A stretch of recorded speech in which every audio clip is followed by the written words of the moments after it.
Elevate the thunder. Living in the moment, and the moment is the future. Living with the mental.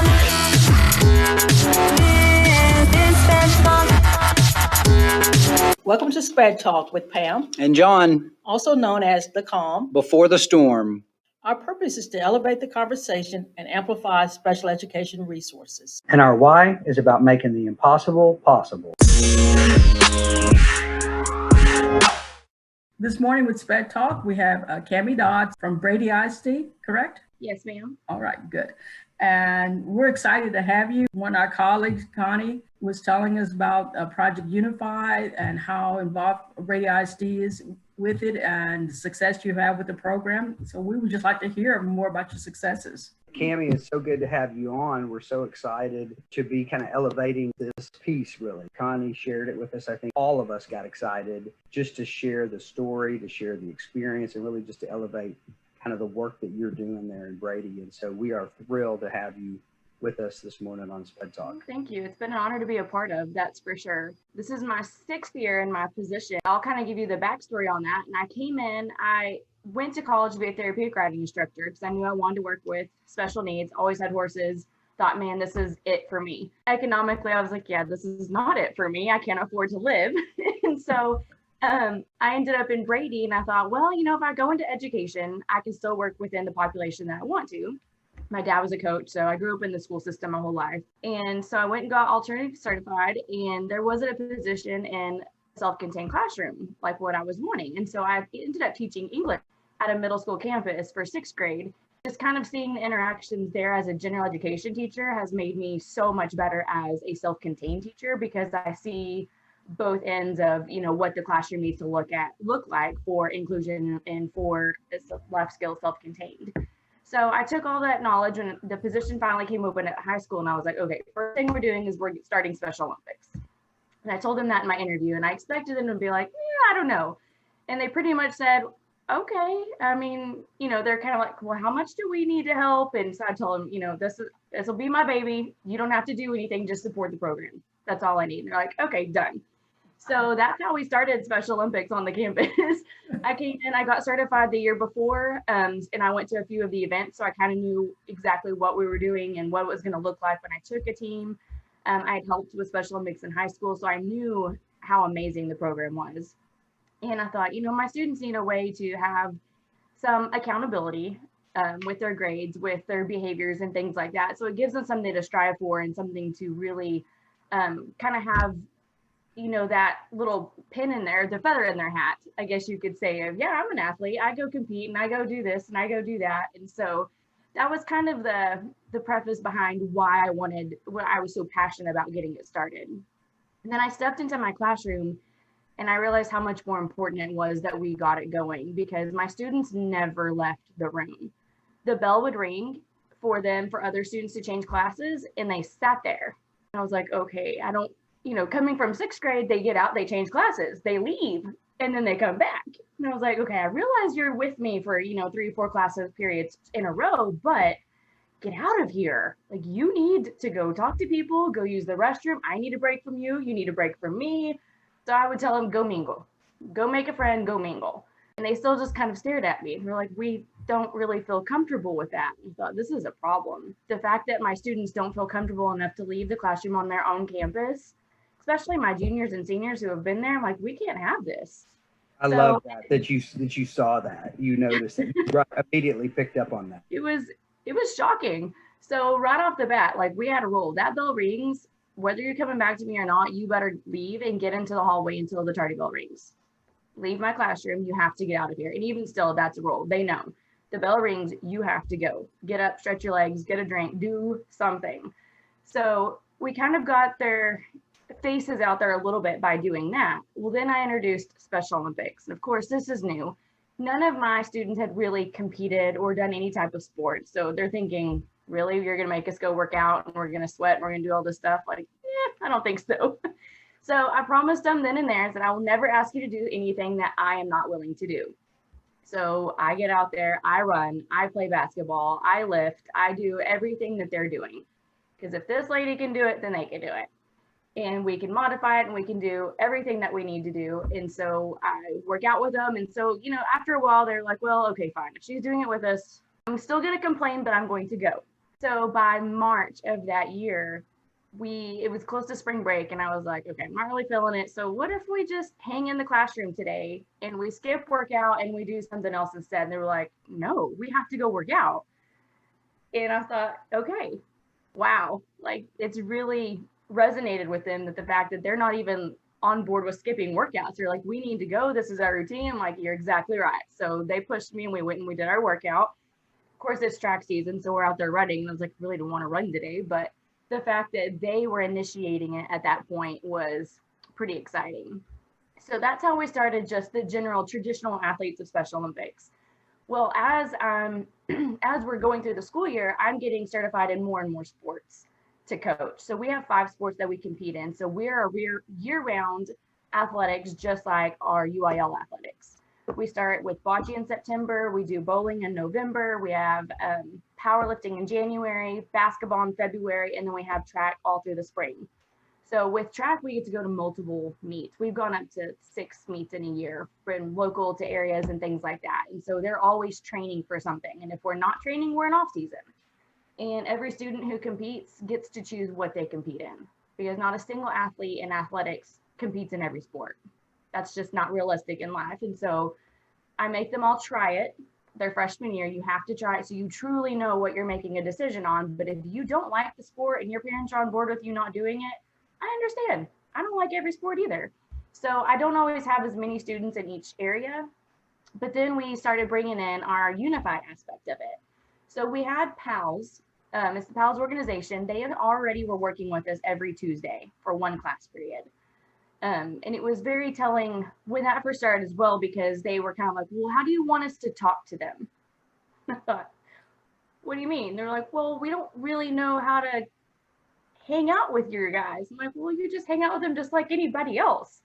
So that was another eye opener. We've got to do something, because they're not being recognized on campus and they're not being, you know, associated with. And some of it is not just my students being nervous and not getting out there, but the other students didn't know how to receive them or how to speak with them either, because there was a preconceived thought before I came onto the campus that, you know, we needed to be very blunt with them. We needed to be very just straightforward, and, well, I'm not going to talk to you because you smell today, and things like that. And so when I was glad they came to me and they said, well, how do we talk to them? And I thought, yeah, definitely don't do that, because that's not nice for anybody. I mean, that's not how we communicate in general.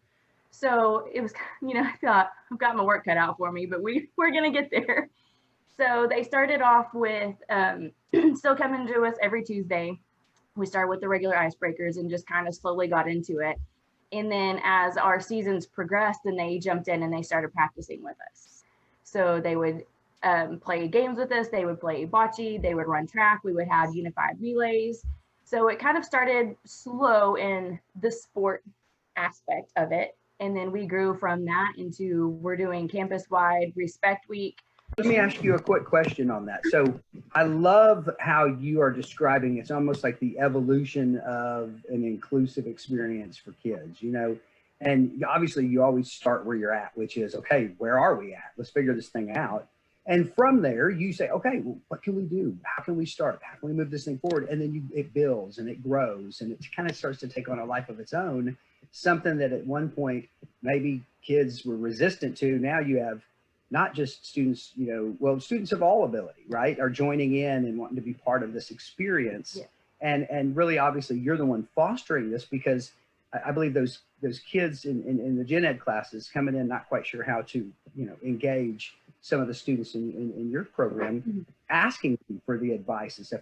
What should someone out there who is wanting to maybe try to be either a more inclusive school, campus, classroom, or even athletic program, like what kind of advice would you give them as far as at this point where you're at in your story, how they might apply some of this in their own context? The best thing is to contact their local Special Olympics area director, because Special Olympics is pushing really hard for Unified, and they have basically spelled out unified programs for them. They have handouts and flyers and everything that they are like, okay, if you're interested in starting, it's like starting a club on campus. They said, you know, you need a team of student leaders, you need to have, you know, fundraising and all of that stuff put together, but they have it laid out for you. So you literally just follow their protocol and it's there. And it's so easy to start it. A lot of people, because I try to promote Unified as much as possible because I've seen what it's done for my students' life and my life. And they were like, well, I don't have the time for that. I don't want to do that. That's too much time. It's too much paperwork. Well, I mean, yeah, it takes a little extra time, but everything worth doing takes time. And when you see the results of it, and the longer you're in it, the less time it takes because you learn the paperwork, you learn all that stuff. So now when we go compete, it takes me like 2 seconds to get my stuff in because I know what I'm doing. So the first year is learning, but after that, you know, you've already seen, you've caught the bug basically. But if they'll contact their unified people with Special Olympics, then they provide us with all kinds of stuff. They will come to your campus. They will talk to your administration. They will provide you all of the handouts that you need. They'll give you swag. They cater to us so much. And anytime, I've had a couple of students that we have gone to Chicago last year to a inclusive unified summit. We were the only people from, well, I wasn't the only adult from Texas. 2 other people that were part of SOTX staff were there, but my students were the only 2 students from the state of Texas. So we got to go on this trip to this workshop and they got to pitch a project. They're going to be building a wheelchair swing. None of that cost a penny for us because Special Olympics paid for the whole thing. So they give us opportunities, and because of the generous people who donate and fundraise and, you know, give to Special Olympics, we get these incredible opportunities to be able to go. I took a team to Canada as well, and we had to fundraise a lot for that because we went and stayed a whole week because we thought if we're going, we're going. So we raised thousands and thousands of dollars, and basically we never had to tell the kids no. Anything they wanted to do, we did. So we got to do all of that because Special Olympics paid for the competition side of it, which was the other half of why we were there. And so that allowed us to be able to go and have an experience of a lifetime that we still coined the best week ever. We have family reunions, we Zoom together, we keep in touch. I mean, it was truly an incredible experience I would have had without Unified and Special Olympics. But it all started with Luann Chastain, who's my area director. I got set up with her from the very beginning, and any question I have, she answers. Now they have even more people that are on staff that are strictly for Unified, and they're also going into the Unified College circuit. So it's growing and growing, but we still have a lot of people who are hesitant. But so they just need to, if they're interested in it, go to a Special Olympic event, go to a Unified school and visit it and kind of get a feel for the atmosphere and see that, you know, it's really not as big and as hard as you think it's going to be to start or to maintain or anything like that. Because once you spark the fire, the students handle the rest. I mean, I basically sit back and watch it go now. It's very nice. I mean, even my students who have behaviors, they adore their partners. And so they come in and we don't have behaviors because their partners are there. Or if they're having a rough day, I'll have one that'll step up and say, like, I got him today. Like, thank you. We needed that break. You know, yeah, you really hit on something there. I'll tell you, Cammie, with the peer thing, right? I mean, even I think about my own kids, and if I want something done, I mean, I'll send my one daughter to work with my other daughter and my little boy, because like they get each other, they talk the same language, and sometimes they're just more willing to hear what their peers have to say. Yes. And so I think, man, you are really capitalizing there. Pam, I saw you unmute a minute ago. What were you thinking? Well, I was just wondering, I mean, for people who don't know, what size district is Brady ISD? Because somebody might be listening going, well, this must be a big school district. And I don't think it is. No, definitely not. We are a 3A. I think our high school, we had sand plants and we lost a lot of students due to that from parents moving. And we are sitting at maybe a little over 300 students in the high school. So we're not a big community. We have a little over 5,000 in our whole town. So we're pretty small, which is good and bad. You know, there's not a whole lot of opportunities for other things because you listen to the big schools like, yeah, we have Big Brothers, we have this, we have that. I'm like, well, that would be amazing. We don't have those resources in our community, so we kind of have to dig in from within. But even as small as we are, the community has completely jumped on board, and we we delivered the game ball for homecoming. They used to have a parachute guy like drop it in, and they nixed him and they brought us on. And up until COVID and this year, we were going through the tunnel. We were delivering the game ball. We're lining up with the captains to go give it to the refs. We're part of the Meet the Bulldogs, which is where all the fall sports are announced. They interview me on the radio. It's awful. Not a good interviewer for the radio, that's for sure. I bet you did, Cammie. I bet you did wonderful. Thinking about that, I would have leveraged that for everything it's worth. Had it on the news and everything. Hey guys, we replaced the parachute guy. I mean, come on. You know you've made it, right? Yeah. Yeah. So we've been blessed. Every time we have an event, I write up an article for the newspaper. They publish it every time, and a lot of times we get the color pictures in there, which is nice. And they don't do that for everything. There's really nothing in our community that has just kind of turned their nose up at us. And one big thing that I felt when I started this is we're not going to push ourselves onto people, because then they're going to reject us even more. So we just did our own thing. And as people took notice, then they were reaching out to us. They even recognized us at the Chamber of Commerce banquet when we got our state banner. And then that was followed by our national banner. And then we were also a top 30 school in the ESPN on their national honor roll for the first year. So we had people take notice, and now they're like, this is really cool, and they want to be a part of it. So we fundraise, they're already donating money. I mean, we don't really have to beg and plead, like they're right there supporting us. We even host a local track meet, and it's completely made up of volunteers from the community who give up their whole day to come and hang out with us and be a part of the cause. And they donate money to us. We give them a free t-shirt, we feed them, and then they just sit there and cry because you can't not. I mean, Exactly. It's been years, and I still get teared up every time we go to competition because it's just an completely overwhelming feeling. So. Yes, I know. I used to volunteer at the state meet and would be on the track and be one of those counting this place people came in. I can't remember what my official title was, but I would just sit there and just look at the sheer joy of the athletes, finishing first or last. It really didn't really matter, just excitement and excitement of the parents and the fans that were there. Most definitely. Seeing the parents cheer them on is so amazing because they've wanted this for their child. And we talk a lot with special education as our parents go through a mourning process. And, as they grow, there's a little bit more of the process they have to go through of reaching those milestones that their child may never reach. And so this is really given our parents something of, we may not be college bound, but by gosh, you should see the stack of gold medals my kid has in his bedroom. He's that doing is so powerful. Yes. So it's really given them something to grasp onto and to be proud of. And we've had some people come down and interview us for, the news in St. Angelo, and I get my students on there as much as possible, where anytime Special Olympics calls me and they say, hey, well, we have this group and we're trying to do this, what do you think? Like, we're in. So I switch out my students every now and then to get more of them in it. So I have 2 girls that were serving on the YAC, or the Youth Activation Committee. I have 4 students on the National Banner Team Committee. That are kind of the face of Special Olympics Texas right now in a lot of ways. I had the 2 that went to Chicago.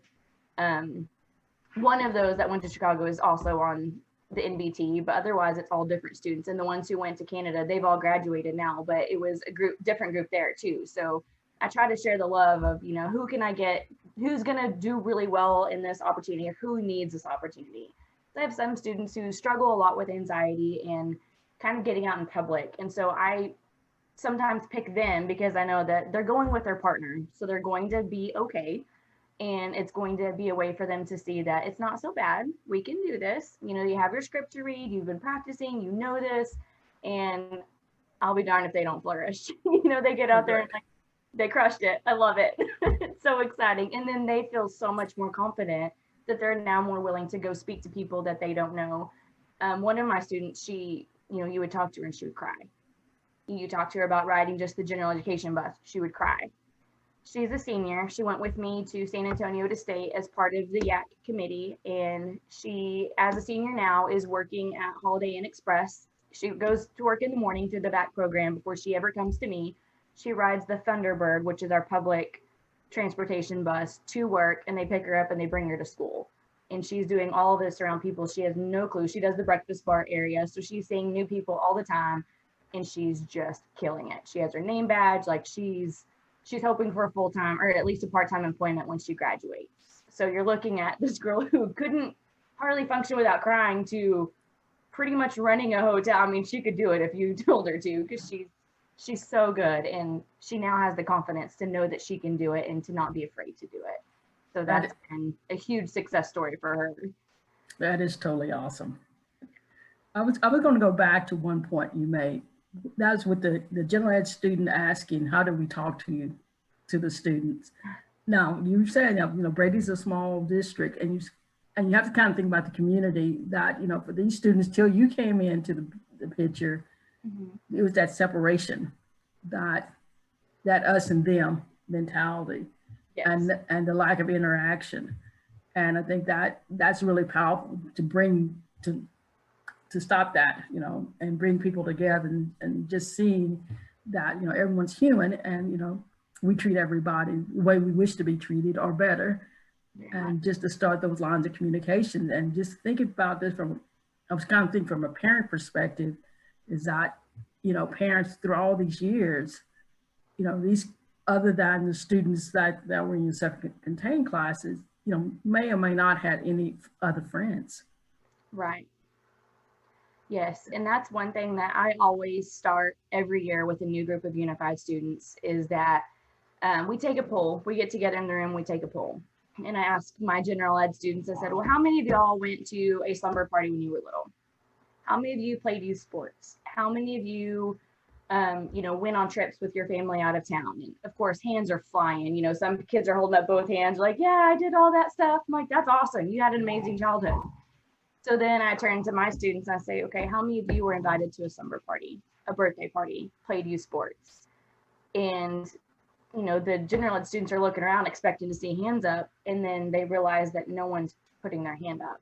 Right. And it's kind of one of those like, wow moments of no wonder they're not sure how to communicate and how to socialize with us. And we're not sure how to, because it never dawned on me that we never did growing up. We never, my students never had those experiences. So I tell them that high school is going to be the time of your life.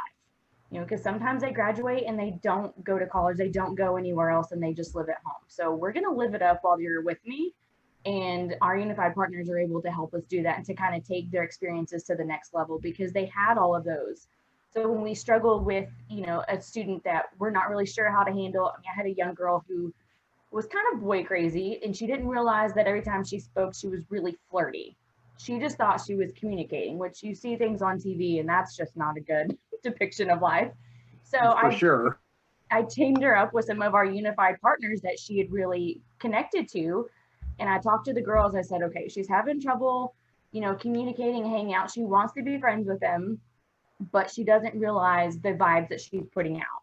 So those girls took her under their wing, and they would go and they would socialize with her, and they would kind of help her navigate, this is appropriate way and this is not appropriate way, because I told her 1,000 times, and like you're saying, it didn't work with me, but when her peers came on board, problem solved. And she was able to go, and she was part of the theater, and she just, was able to do things because she knew how the interaction should work from her peers doing it with her, and not a teacher telling her, do this, do this, do this. So, and, we had students that once they kind of figured out how to communicate with us, they wanted us to be a part of everything. They come in, well, can they do this? Can we do this? Can we do this? I'm like, well, let me ask them. Really? I'm like, yes, let me ask them. They deserve to have a choice in what they do and to have a say in their lives. And so I talked to the students about it, and they'd be like, well, I'm not sure. But they would ask, well, are our partners going to be there? I said, yes, they will be right there with you. Like, okay, we'll do it. All right. That's powerful. Yeah, that really is powerful. I think about how you are allowing or enabling or just fostering empathy between students, kind of the differing abilities. But it's interesting. You said earlier that you weren't going to force yourself on others, and that, it's kind of that idea, I think, this approach that makes me so excited, Kenny, because, you found a way within your own personality strengths to somehow shift a conversation from what can these children not do to, hey, what can my kids do? And so by doing that and by engaging the outside agencies and letting this grow on its own and over time, you know, I bet there was a lot of heavy lifting up front, but now, like you said, this thing, I mean, I can't keep up with everybody that wants to get engaged. And so just kudos to you for all the work you're doing, but also just for that unique spin on, I don't know if it was instinctual or if you learned it somewhere, of finding a way to help others empathize with one another, because that's powerful. You know, I think we all want to feel like we're making a connection in this world, and you've somehow formed a bridge for that connection to happen. It's taken like a lot of blood, sweat, and tears, but looking back, I'm like, man, this is, you know, I'm living the dream. I mean, quite literally, I've got the best job. I'm surrounded by the best people, and we still have some people that, you know, refer to us as those kids. And so whenever I was nominated for Teacher of the Year, my message to share is that we're not those kids, we're the kids. We have a skill set, we have goals, we can change lives too, but you're going to have to give us the same opportunities. Because they talk about, well, you know, they don't really want to do this or they can't do that. Well, you never asked us and you never gave us a chance, because I can assure you that we've got a lot of hidden talents that you don't know about, but a lot of people aren't willing to tap into either. So I push as much as I can that, you know, give us a chance. You don't even know who these students are. You may know what you've heard in the past of special education, but we're a whole new ballgame now. This is a whole new beast. And, you know, I push a lot on my campus of, you know, we're doing this event. You know, I always thank them for their continued support of our program. And then I'll still have students or teachers, I'll be like, well, what about this? I don't know that they're going to want to do that. You know, those kids don't really like that kind of stuff. I'm like, know your audience. For one, don't tell me those kids. Number two, did you ask them? Because there's a way around it. They want to be involved and they want to do this. So give them that chance. Don't decide for them. That's not our job to decide for people. They have their own thought process. It may be different from ours. They may communicate it differently. They may think about it from, you know, a different standpoint and also academic level than what we think of, but they know what they want and they know what they don't want, and they're gonna let you know, but at least give them the opportunity to advocate for themselves. Because that's another thing I push with my kids. Advocate, advocate, advocate. Advocate if something's going wrong, advocate, you know, for something going right. Just be the one to speak up, because once you graduate, we're not there to hold your hand. You've got to step up and you've got to speak for yourself so that people know that you matter, your thoughts matter, your voice matters, and you've done all of this. So people are going to say, well, you know, maybe he does know what he's talking about, because I've seen what he's been doing in the paper. I've seen what he's been doing here. And it gives them a little bit more validity in what they have to say, but they also have to be the ones that are willing to step up and say it. You know, you can't expect someone to come to you if you're just going to stare at them. Like, you have to advocate for yourself, but, you know, the teachers also have to realize that you have to give them that opportunity. Exactly. It just reminds me that I used to serve on one of the state committees, and that's when the time when Special Olympics Texas had I think it was the ALPS program, was the Adult Leadership Program, and I might be saying it wrong. And there's one young man who was there, and he said, you know, we would like to be the volunteers. We would like to be the ones who go out and help. You know, we want to do like Habitat for Humanity. You know, people do for us, but we're capable of doing as well. And we like to have the opportunity to do. And I thought, that's powerful. I mean, you know, they're not seeing themselves as people who are in need as other people seeing them. They're Right. seeing themselves as with abilities and skills that are not being utilized. Yes. And it sounds like your students are the same way, that they're very capable when given the opportunity. Most definitely. I think everybody is. It's just finding the way to meet them, you know, meet them where they are and help them to capitalize on their skill set. Because you know, they always say not everyone's going to be able to do the same thing the same way. Well, no, but that's what makes all of us so great, is we have our own individual ways of doing things. So we just have to help them find, you know, this person may not be big on public speaking, but you get them to come behind the scenes and set up or take down, it's done in 2 seconds flat. You know, where a lot of people are dragging their feet. So they, you know, you've got to look at their different skill sets and how can we capitalize on them as a person and really give them a chance to shine, whether it's on camera or behind the camera. Either way, they know what they're doing. God knows what they're doing, and they're just as proud, and we're just as proud of them. You mentioned, Cammie, the assumptions that sometimes we have, and I think being human is to judge and to perceive, right? So we go about our lives and our lived experiences kind of from our perspective, and so I love how I think, and you may be absolutely calculated in this, or it may just be this is instinct and you just have it, and that is that it's those assumptions so often, not the actual reality within that other person, but those assumptions that hold us back. And I know recently I had seen a little clip, and it was just this phrase, the least dangerous assumption. And it's this idea that, like, if you'll go into it's kind of the flip of assume positive intent. Like if someone's speaking and we want to listen to understand versus listen to respond. But it's the idea of with intelligence, and there's multiple intelligences, various ways of processing and doing things. But if we go into a situation assuming that a person can rather than can't, chances are they will.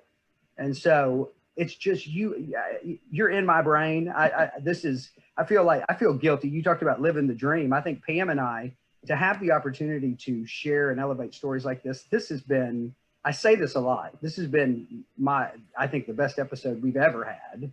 And definitely my heart grew 3 sizes, and I wasn't even a Grinch. So it's just exciting. And Pam, I mean, jump in, Pam, because you know me, I'll get going when I'm excited. Yes, I know, John. Yes, I mean, is there anything else you'd like to share with us, Cammie? I mean, what does the future hold for the program? Oh man, it's, we never know. I do not like to be complacent. So even though we've done a million things and we've grown so much, we always pick one goal to continue to strive for. So last year we were going to host a regional unified conference on our campus where my students were putting it together. They were going to be the ones presenting. Staff was just going to be there. And we're always trying to grow unified because I said it is growing, but there are too many schools that are missing out on their students truly growing as human beings, and not just their special education students, their general education students, which feeds into your staff and feeds into your community, which, goes to cities, states, and worldwide. So we're always trying to get more people involved. And so we were hoping to have a conference that unfortunately we had to cancel. But we have plans, God willing, that in the spring we can try to do that again, and to bring and to continue just to share our message and what it's done and help other students and other schools get involved, because I am always 100% on board with helping anybody I can to start their program and to kind of find the loopholes of how you can get it going here. And it could be as simple as starting with your inclusive PE class, which most are. I mean, that's a start right there. Grow from there. I mean, it's easy to get started if people just take that first step. And so I'm always hoping people will call me like, okay, so how do we do this or how do we do that? I'm like, yes, okay, this is what you do. Because then I geek out and I get so excited because like, you're going to be so proud of yourself for doing this. Just wait until you see all that's going to happen, and I can share part of my story and like, oh, that's cool. I'm like, this could be you too. You could also be going to Chicago, to Canada, to the state stuff. You could be doing all of this stuff within your students. You just have to put yourself out there and be willing to accept the challenge.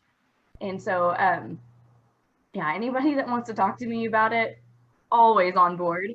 And I also always recommend that people go to a Special Olympics event, because especially if, whether you're general ed or special ed or not even in the school realm, in order to really kind of see how the communication, that people are unsure of and interaction should go, you go to these events because they're with their unified partners, they're with their coaches, they're with their staff. And so you can see firsthand how the people that they're with day in and day out handle the situations, and that you can kind of model from there. It's not so much of a guessing game. It's, okay, well, that's how she handled it, so that should work, and we don't do anything crazy. I mean, we talk to our students the same as any other student. We teach them, pretty much the same, obviously on a different level, but my interaction with my students is very much like it was in a general ed classroom.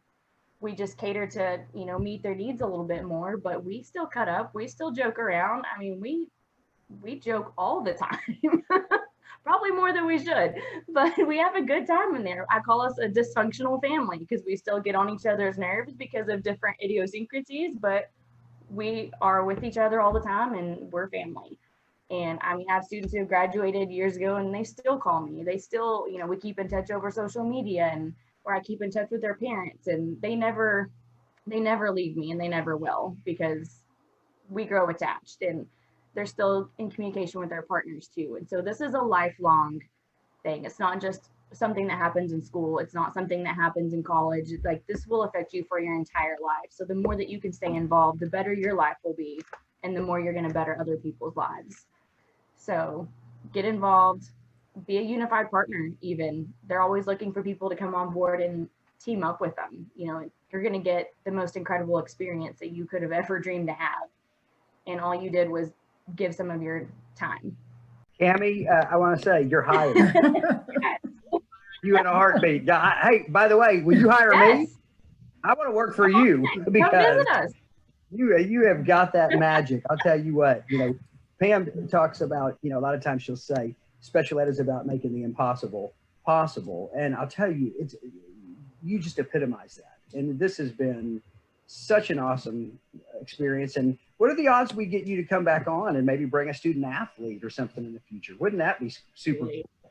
I've got a young man who's got an incredible, I didn't say much of his because I was hoping we would bring him on, but he's got an incredible story of coming on freshman year and what all he's doing in his life right now, and it'll blow you away. So we would love to do that. We would love to have you both. One thing you said, I was just thinking about, because besides, one of my areas is transition. And we always talk about transitioning kids from school to a life. And that even we always, in special ed, we focus on it, but sometimes we don't really focus on it for general ed students as well, because you might have a general ed student who may need that friend for life. Mm-hmm. And if they develop that friendship with, with one of your former students, and they have that relationship, so we make assumptions that, they'll be okay as well. And whereas in special ed, we're very much aware that depression among students with young people with disabilities is very high, and part of it has to do with the loneliness and the lack of friendship, because once they exit school, all that tends to end. Right. But building those relationships while they're in high school, that it could carry on post high school and post, rest of their lives, is so important. I think for both parties involved. It's not just a student with disability; it's also that young person without disability who needs, who needs or want that relationship. Because navigating relationships, even when you have abilities, is difficult. Especially, people move on, and if you're not moving on in that same same way, then you might feel, somewhat left out. But just building strong relationship that's going to last is so important. Very much so. And I have a student who was general ed, and I taught him in 6th grade, and then he came on as a unified partner, and he was one that I got invited to take a unified pair, and we got to go to the state capitol building and lobby in favor of Special Olympics funding to promote and expand unified programs. So we got a list of people that we went door to door in that state capitol building and just told their story and told them this and told them that. And those two guys, they are in separate directions now, but they both still keep in touch. Daniel he went to Charlton, which is where I graduated from. So of course I love that he's also bleeding purple, but he was going into special education because he caught enough of the bug. He was like, I want to do this. And you're going to do amazing at it. And so he's a huge person that promotes and, advocates for special needs. And so he kind of takes that and he fills it into other aspects of his life. He talked to his brother about it. His brother was a unified partner. And he even had a conversation with some of his friends in college, but they were saying the R word, which we tried really hard to eliminate the word retard and retarded because it's not at all, it's very derogatory. and someone had said something, and he's like, you know, we really don't say that word. You know, he did it very kind of casually, very college-esque. And one of the girls in the group said, I'm really glad you said something because my brother is autistic and I didn't know what to say.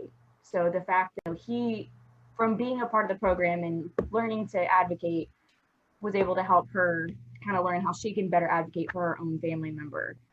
And he came back and told me that, and I just cried. I was like, I'm so proud of you, Nicholas, because they picked it up and they ran with it. And they just, you know, it helps them in so many areas of their lives to share, you know, what we do. And they think, well, adults do that. Well, now they know that students can do just as much. They can make just as much of a difference. So, and actually they make more of a difference than we do because people are more willing to listen to the younger generation than they are the ones who are set in their ways.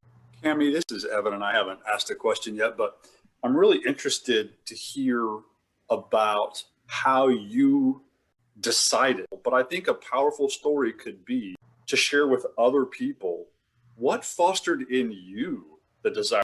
So you shared a lot about what you've done with these kids.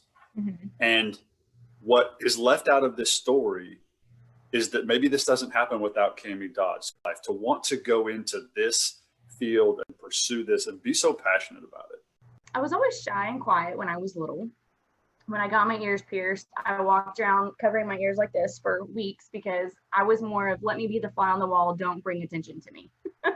So I was not the person that kind of put myself out there, but I was always been kind of a tender heart. And so whenever I was growing up, I would be paired with, like, maybe your students would be more content mastery, but they're maybe more inclusion in the general ed classroom. And I would pair up with them and for group work and things like that. So I always knew that, and I was completely overwhelmed by it. And I thought, okay, this is incredible. Like, you get to work with really killer people because they have the best personalities. I mean, you need a comic relief, they've got it. You know, it was just, we had so much fun. And I thought, this is so cool.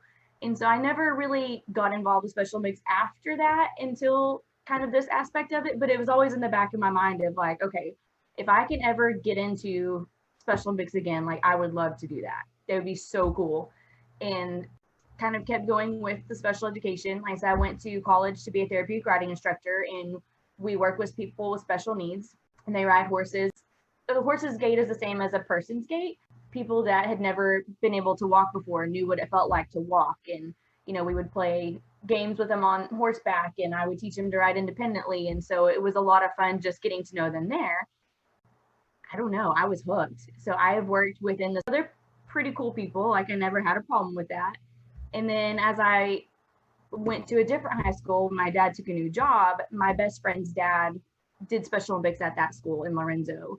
And I started practicing with him, and we went to the track meet in Lubbock, special needs realm, since I was in high school, I guess, since my senior year. You know, at some point I've just kind of keep coming back to it. And then when I knew I was taking this position, I knew that Special Olympics would be huge for all students of an incentive program of, you know, no pass, no play, get your grades up, make sure your behavior is on point, because they know how fun it is to go compete. They want to earn those medals.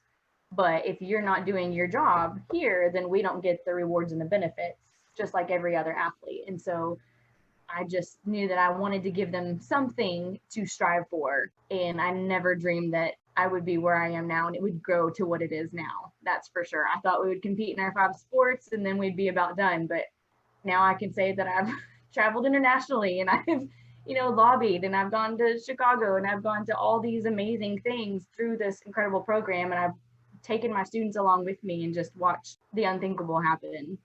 Yeah, something tells me, Cami, you're just getting started. And Evan, thank you so much for jumping in. That question was spot on. And so often we forget to ask that question of, you know, why? How did this all begin? And just your example of the adults in your life and the examples they set, or the opportunities they gave you to have friendships and provide support and develop empathy for students with differing abilities. I think in many ways, it sounds like segued into your desire then to do the same for others. And so that's just a wonderful, wonderful example. I know a lot of my students never really think about it until, you know, they hear a little bit, and you get some students who join the program for the resume booster. which is never my favorite reason, but they get the bug just like everybody else. Once they're truly involved, it's no longer about what can I do to make my resume look better for my college applications, but it's I've got to go because so-and-so is expecting me to be there and I can't wait to talk to them today, or I want to play Uno with them. You know, they play Uno, and let me tell you about that trash talking. It gets intense. So they, you know, just the more they're around and the more they are with my students, the more they realize that they are a super cool group of people. And it's just, it takes exposure. And if you don't have the opportunity for exposure, then you're always going to have that unknown and the preconceived notion of, well, I don't have anything to talk to them about, or they're not gonna be able to say anything to me, or we have nothing in common. And, you know, they just decide up front that there's nothing there. But that exposure is the game changer, really, of kind of getting them in there and helping them realize that they're awesome. And when we combine forces, then we are unstoppable. Yeah, Cammie, you are literally changing trajectories there in Brady ISD. You are, I think, putting not just kids, but adults on a whole new path. And you are improving outcomes, achievement, forming those connections and relationships. And so, you know, that intrinsic reward that you feel, I know we all, when we were able to do for others, serve others, is so powerful. But you are a great example of just excellence in our field. And we are so thankful that you came on today. And I'm telling you, we're going to hold you accountable. We're going to bring you back if you're willing to come back. And we want to hear our student stories as well. Absolutely. Well, thank you for being with us this morning. You gave us a lot to think about and really made our hearts feel. I mean, you fill our heart with such joy. As a supporter of Special Olympics, I'm just totally blown away. Brady's doing great.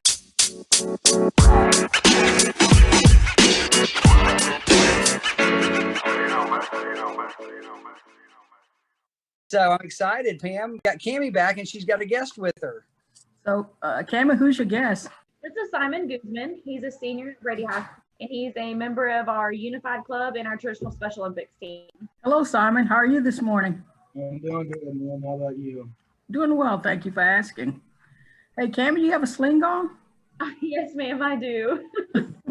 I sprained my shoulder back in November, so I'm waiting on the ortho appointment next week, I guess. Okay. A week from today, and then we'll get some hopefully proactive steps to take. Okay. Was it during that powerlifting or the bocce ball throwing, or, I mean, golly. A little bit of everything.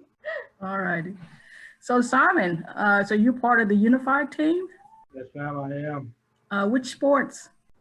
Bocce, bowling, powerlifting, and track. So how much can you power lift? 210 on deadlift. On deadlift. That is impressive. Yes, he's super strong. He's the reason we have powerlifting. It wasn't one of the original sports that we started for Special Olympics, and he came up freshman year. When I was little, I think about 8 or 9, my brother was back in Rome, but now he's fully graduated. He graduated here in Brady. And well, I saw him powerlifting and deadlifting and doing those squat things. I don't know what the completely called, but that's what I call squat. I figured when I get into high school, I want to follow his footsteps. I want to bring powerlifting into the Special Olympics. So that's why I come up to Miss Dodds and ask her if we can do it. That's pretty cool. So you thought, look, man, my brother did it. I want to do it. Why can't we bring it in and let's do this? Let's bring it into Special Olympics. And then sure enough, you went out there and asked about it and it became a reality. Yes, sir. That's pretty awesome. Yeah, I love that. Last year, we had the honor of hosting the regional competition or the area competition here at Brady. So he got to lift at home, and then he also lifts in the Heart of Texas Powerlifting Championship, which our other powerlifters put on. And he's been lifting in that for the last 3 years, I guess. This will be my last year. Yeah, this will be your fourth and last year. Yep. Yeah.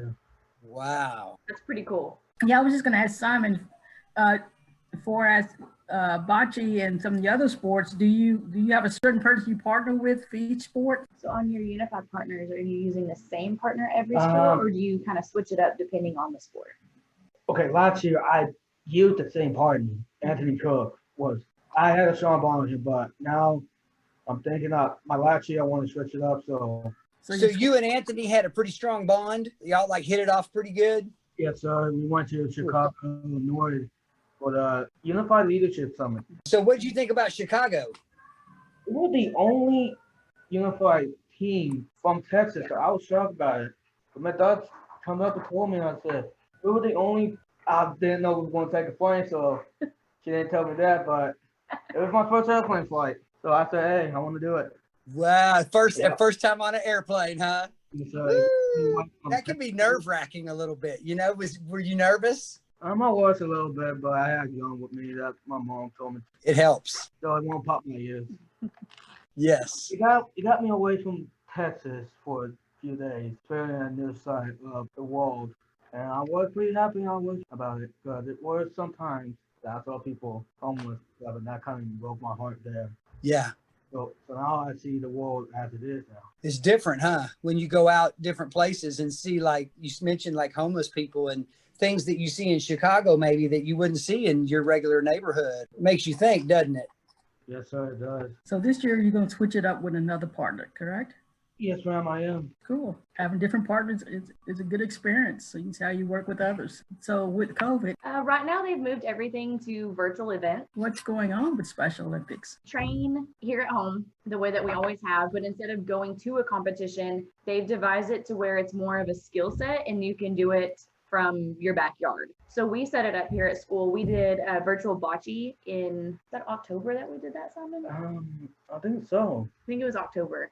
And we set it up and we did it with our unified partners and we practiced each of the individual skills. And then the day of, we basically set it up on site on our own campus as a tournament of sorts. Had everyone do all their sections to compete and we filmed it. Some of our unified partners were commentators. We put it on Facebook Live so that the parents could watch, and it was a fun afternoon. So yeah, but during that afternoon, I got the chance to play the music up there for them. he did DJ for us, which was key because we're all about the music. So you have to have that upbeat stuff. So he was good. Yeah, I had the feel for it. So that's what we're doing right now. And they posted that we're going to have a virtual winter games as well, which will host our basketball. Well, I say basketball. I think basketball. For sure, powerlifting will be in the winter games and a few of the other sports. So we'll start training soon. As soon as we get back from Christmas, we're going to hit the weight room. So we'll start doing that. And then we will see what the details are for the virtual competition because they're a little bit different because you can't play a full game and social distance and mask and everything like that. So they're trying to make it to where we can still be a part of something, but also be within CDC guidelines for COVID. So it's a fine line, but we are riding it as close as we can.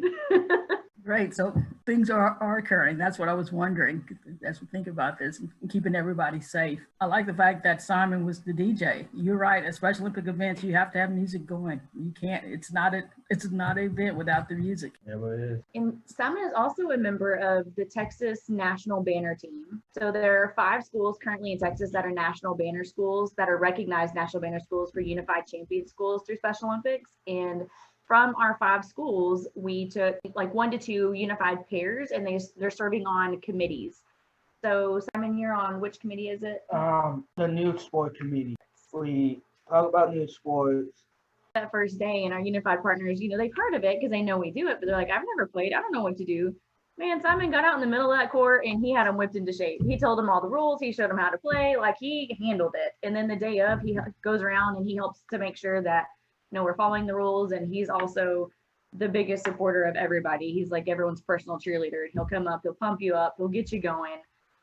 So his role in MBT has also helped with the virtual stuff because they do takeover weeks. And so we had a national banner week where we take over all the social media for Special Olympics and we post videos and we send out information. And so he's also not only competing and doing that on the forefront, but he's behind the scenes putting things together and doing Zoom calls in the afternoons.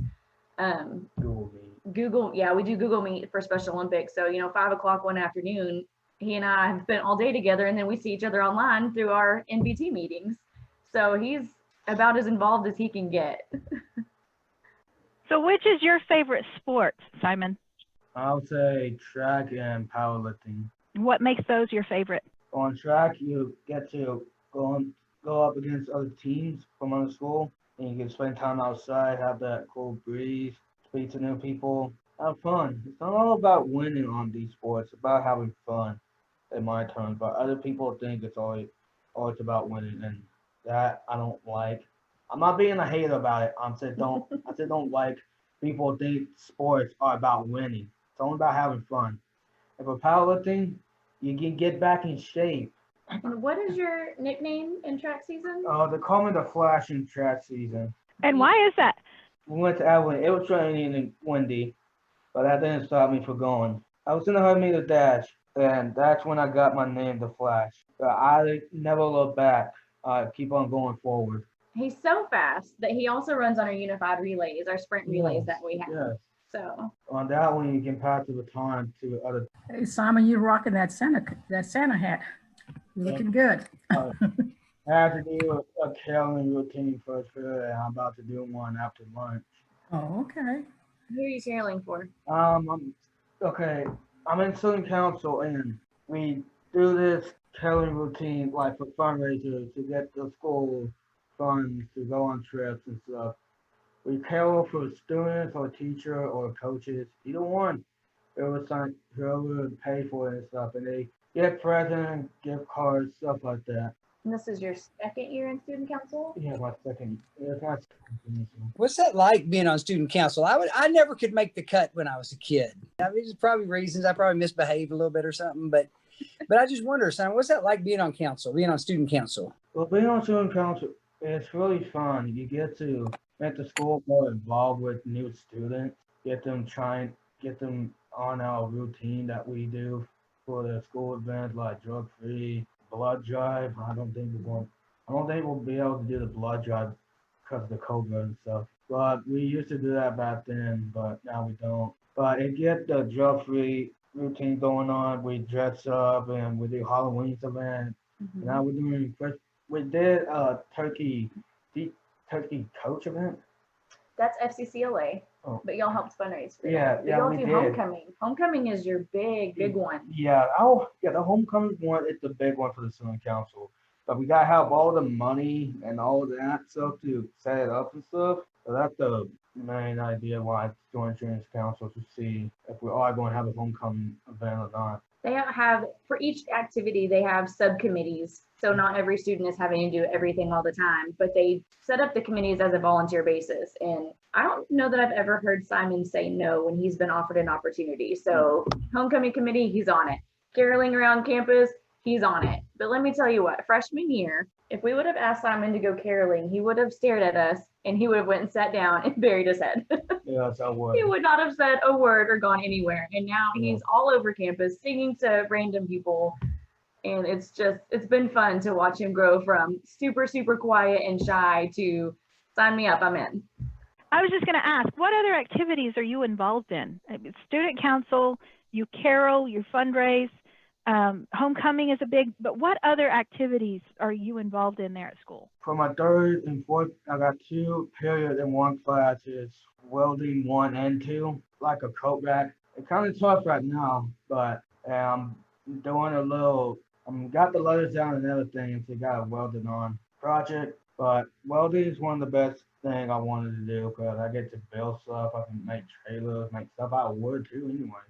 Well, and you made 2 benches. Yeah, I made 2 benches last year. And what do you do with your finished product? Okay, but my finished product, we show it to the Acrobat Stock Show. We go to the San Angelo one, and when we get done with that, we get first place, we go on to the final stock show. Special Olympic trips to go on and stuff, so they rate us on stuff and what we miss. Like if I did a welding project and stuff like welding, they'll point out that I need to grind this, need to fix that, or redo it again. And then you've got another ginormous project that y'all are working on. I'm working on a wheelchair swing set for our park. Now you're kind of telling the backstory on that. Okay. On that one. That's a good story. In Chicago, the KPMG come to us and ask us if we can come up with a project for our hometown. At the same time, we go to the park, like our class. We go to the park, we hang out. We have some kids that are in wheelchairs that can't go on the swing, or they can't completely get up right and get on the swing correctly. So that's when it popped in my head for me and Anthony to build a wheelchair swing for our classmates and other people that are handicapped and put it in the old wheelchair park that we have up there. So now I'm working on that too. We got $500 for it, A grant for it. a grant for that they gave us to build a wheelchair swing. So where are you at in that process? I'm not on building on it yet, but I went through, looked through a blueprint, limits on the swing for the park and stuff. One of the blueprints was hard, but I never give up on that. Okay, Earlier in November, we had that meeting about it. And Oh, JMO, oh yes.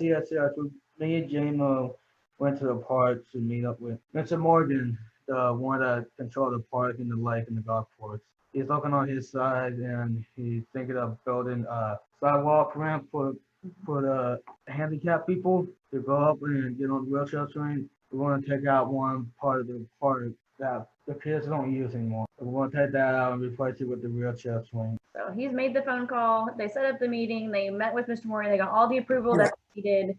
And now it's just getting the time and all the materials to actually start the building process. So we're hoping by the spring, we can put it in the ground and we can officially have an inclusive community park. That is so amazing. So, I mean, you think about like in the future, when you drive by that park or when you go out and you see people enjoying it, what's that going to be like knowing that the actions you've taken have led to creating that opportunity for others to be the people that couldn't swing before, that were in wheelchairs, and now they can swing. And what do you think? I mean, how do you think you're going to feel about that as you move forward in life? When I see Church Park, I'm gonna fall on my knees and start crying out of happiness. So That's pretty cool. That project that I've been wanting to do to help other people out that are handicapped and can't swing the way they want to. Yeah. Well, Simon, you have a really big heart and great vision and also leadership skills. That's one thing I was going to say to Cammie, Ms. Dodd. I mean, you're creating leaders here. I mean, this is more than Special Olympics. I mean, this young man exemplifies leadership and a willingness to take risk. I mean, to put himself out there and to, work, do the desire to create the wheelchair swing, and as well as caroling. It sounds like no does not exist in his vocabulary. Not that I know of. It doesn't. No, That's the one word I'm not like is no. What has having a teacher like Miss Dodds that has been with you for a while now, what has that been like? How has that helped you, changed you? What has that done for you? Well, while I was in freshman, she asked us to go meet new people. I never did. I never wanted to until she got me out of my shell. So she's just one of the best teachers I can have. A teacher and a coach right there to be by my side to help me out, get me involved in everything. But I just hate to leave her, but I want to get out in that world and experience new stuff. So what are you going to do? So I've heard you a couple of times you've talked about like this is your last year for the program, and you want to get out in the world. It's hard to let go of people that you love here in the school, but you're ready to spread your wings and get out there and fly. And so what's next? Well, I'm thinking of being a unified leadership spokesman for the new unified team next semester. Come up here, visit sometime, give them advice about my daughter, what she did through my whole school year. Get them to go out there and be part of the unified, get the school on the map even more. Tell him about what you have going on in the afternoon, because he leaves me early every day because he's got something super important he's got to get to. I got a job at Goodwill with tested. Only in the WIT program, but I'm not fully hired. But that's what I'm thinking of doing too, is try apply for a job out there. I am working on trying to help them manage the cashier desk too right now. So this is his second year at Goodwill? Wow. Program? Yeah. Is it third? Yeah, remember? Oh my God. My senior, sophomore. Oh my goodness, time is flying by. Freshman class, I wasn't ready. That's right. Junior or sophomore year, he started working through our CBVI program, and now you're within the VAC program. He's graduated up to the VAC, and then so he's been making a hand out there, and they kept him on, and he's just done really well. So he's hoping that after he graduates, he can go on employment with him and stick with it. That sounds like a great fit, because I know it's important that, people, we want to fit where we work, right? We want our personalities and our values, our beliefs to kind of align with, or to kind of line up with those people that in those companies that we put ourselves with. And it sounds like that Goodwill, I mean, like their whole thing is about doing for others and serving and, trying to help other people. And so that sounds like it might be a good fit. Yes, sir, it is. One of the best first I can work at. We get donations from people that don't use stuff anymore. We give it to people that needs it. I understand. I have a lot of stuff around here. Yeah, I don't need, but other neat people needs it. Exactly. So Simon, you say you serve on the Special Olympic, I can't remember the name of the team, one of the Unified Advisory Teams. That's not the official name.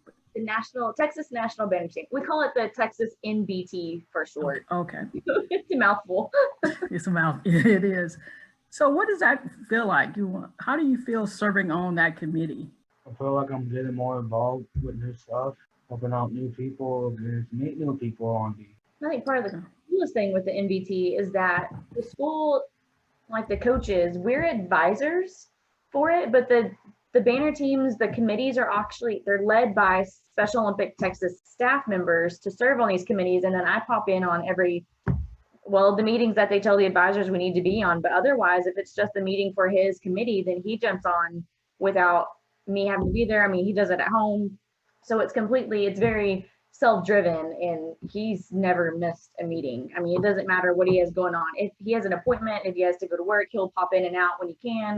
But he's always there. He's one of the most dedicated students that we have on the committees. So it's super impressive. I couldn't be more proud of how much he's really just taken it on and is all in. So when you started this, did you envision someone like Simon and all the things that he has accomplished? Did you ever, in your head, did you think, wow, this is possible?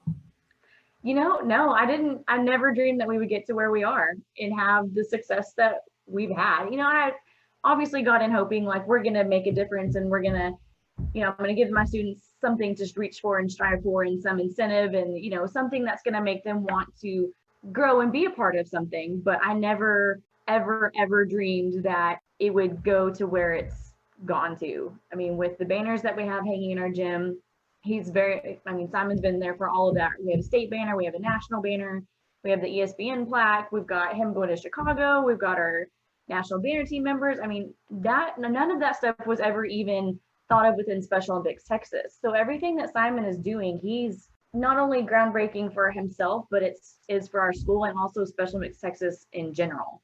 Because the National Banner Schools, we were the second year that they awarded schools. No, we were the first year. Yes, we were in the first National Banner School class of 2018. And so he is making history in every way possible that you could ever think of, whether it's personally, professionally, within his school system. I mean, even just the trip to Chicago, we took first airplane flight. A lot of the students, it's when we go overnight, it's their first time to leave on an overnight trip without family there. So the fact that we've built such a strong, solid program that the parents trust me to take their kids out of state on a plane for the first time when it's just me and Simon and his partner. I mean, that's the biggest reward of all, is just the relationship that we have, not only with our students, but with our parents and our families all together. And it's been a heck of a ride. It's amazing. Yeah, guys, I'm muted. I know. I'm sorry, Simon. I try to keep myself anyway, sorry. So it sounds really awesome. It just sometimes, when you start something, you never know where it's going to lead. And it sounds like Brady ISD has found a gem in you, giving Simon the opportunity to really blossom and to grow and to do things that he thought he probably didn't know even was possible. I mean, I'm just impressed with the fact that even with the welding and that he participated in welding, and he has desire for the swing for students who are, who are unable to swing on their own. So great vision, and that comes from having programs that encourage young people to take risk, but also build a support for them. And that's really important. John, you have something? No, I agree with you, Pam. I think everything you're saying is just right on the mark. And, Simon, nobody gets to tell you what you can or can't do, right? You get to choose what you want to try and what you want to decide to be good at. And so I think you do realize it, but you are rewriting the story of what a student like Simon can do, right? That the possibilities, the opportunities, for a lot of people, not everybody are visionaries like you are, right? You can envision things, right? And then you can go out and do them and make them reality, turn them into something. Most people can't do that. So most people have to see it to believe it, right? They can't go and imagine it and make it real. You can imagine it and then you make it real. So by you doing that, others can see it. People who need to see it, they can in you. So you are changing, I think, a lot of beliefs about what people can do and what possibilities are. And it's not about the things I can't do. It's about the things I can do.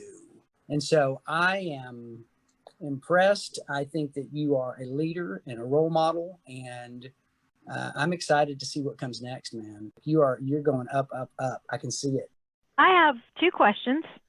First one is for Kemi. What do you envision? You've been in this program now for 4 years. You've helped Simon grow. You've helped other students grow. What do you envision for the program from this point moving forward? I hope that we always continue to grow and share what Unified can do, kind of like what we're doing now, and just to get other schools on board with Unified. And we want other schools to say that if we can do it, so can you. And we want other students like Simon to have these programs on their campuses so that they can grow just as much, because Simon is a once in a lifetime student that I'm so honored to be a part of his life, but there's so many other students who are just as deserving and need those opportunities. And so we try to help them see that we can help you get to be doing what we're doing. It's not that we've, completely done anything crazy or weird or super hard, and it's very relevant in our lives, and it's something that everyone can accomplish. And so that's what our big thing is, outreach now is, who else can we talk to about it?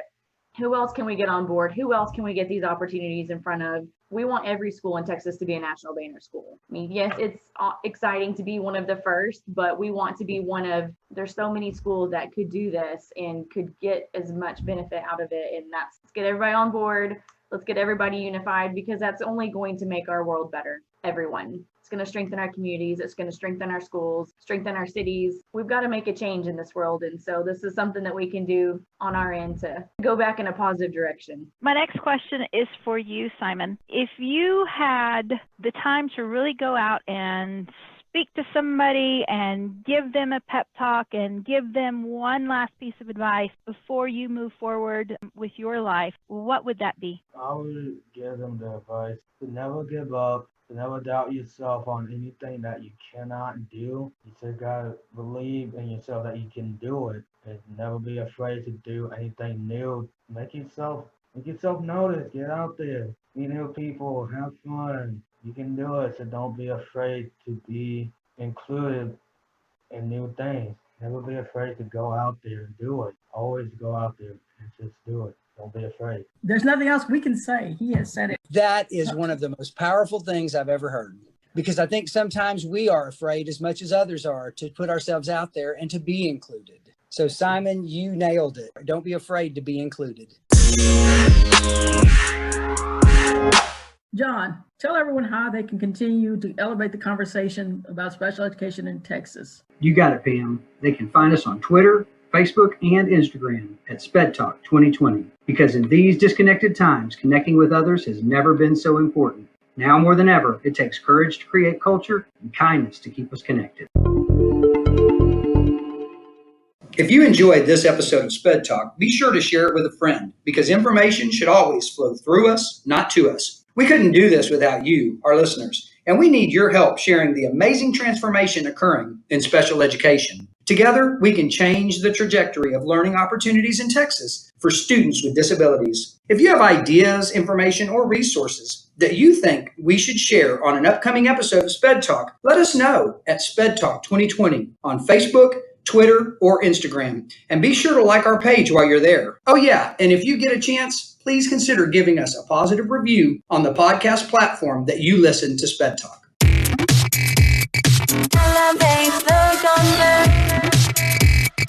Living in the moment, and the moment is the future.